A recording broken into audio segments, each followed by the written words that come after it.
जय श्री राम। दोस्तों, आप लोगों ने अहिल्या का नाम सुना होगा। अहिल्या कौन थी?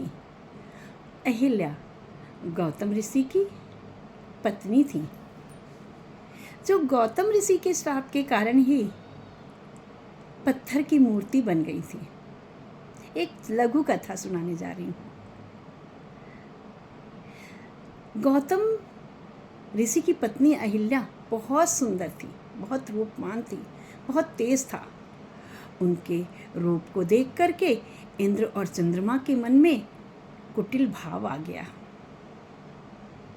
इंद्र और चंद्रमा ने कहा, एक योजना बनाई कि गौतम ऋषि जब चले जाते हैं स्नान के लिए सुबह, तो उनका वेश धारण करके हम अहिल्या के आश्रम में जाएंगे और अपनी इच्छा पूरी करेंगे। आप समझ रहे हैं ना?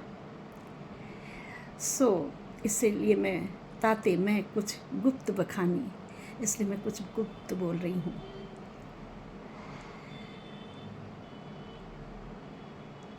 उन लोगों ने ऐसी योजना बनाई और गौतम ऋषि की पत्नी अहिल्या के पास गए। उन्होंने योजना बनाई कि पहले घड़ियां नहीं थी, तो लोग चंद्रमा नक्षत्र देख करके या मुर्गे की बांग सुन करके भोर का पता लगाते थे। चंद्रमा ने मुर्गा बन करके बांग दे दी। गौतम ऋषि ने सोचा कि सुबह हो गई है और वे गंगा नदी में स्नान करने के लिए चल पड़े। इधर इंद्र ने जल्दी से गौतम ऋषि का वेश बनाया और कुटिया में प्रवेश कर गया।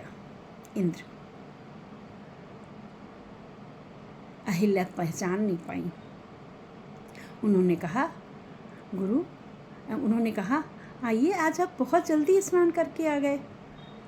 इंद्र ने कहा, आज मेरी थोड़ी तबीयत ठीक नहीं थी, इसलिए मैं शीघ्र ही आ गया। आओ विश्राम करते हैं। और वो अहिल्या को लेकर विश्राम करने लगे। इतने में ही थोड़ी देर बाद गौतम ऋषि आ गए। गौतम ऋषि ने जब अहिल्या को इंद्र के साथ देखा, क्योंकि वो तो ऋषि मुनि तो त्रिकालदर्शी हुआ करते थे, पहचान गए ये इंद्र है। इंद्र को श्राप दे दिया, जाओ तुम्हारा सिंहासन छीना जाएगा, तुमने कुटिलता की है, तुमने ऋषि के साथ छल किया है, ऋषि पत्नी के साथ छल किया है। और अहिल्या और चंद्रमा को भी श्राप दिया, क्योंकि चंद्रमा ने मुर्गा बन के बांग दी थी ना, तो चंद्रमा को श्राप दिया कि जाओ तुम्हारा शरीर काला हो जाए। कुल चौथ का चंद्रमा इसीलिए है, लोग पत्थर दे करके मारते हैं। तो चंद्रमा पर कलंक लग गया।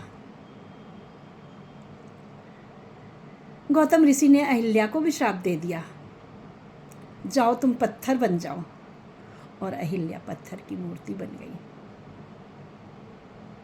ये कहानी विश्वामित्र ने श्री रामचंद्र जी को सुनाई जब वे आगे वन की ओर जा रहे थे। क्योंकि वन की ओर वो क्यों जा रहे थे? क्योंकि उसी समय उन्होंने कहा कि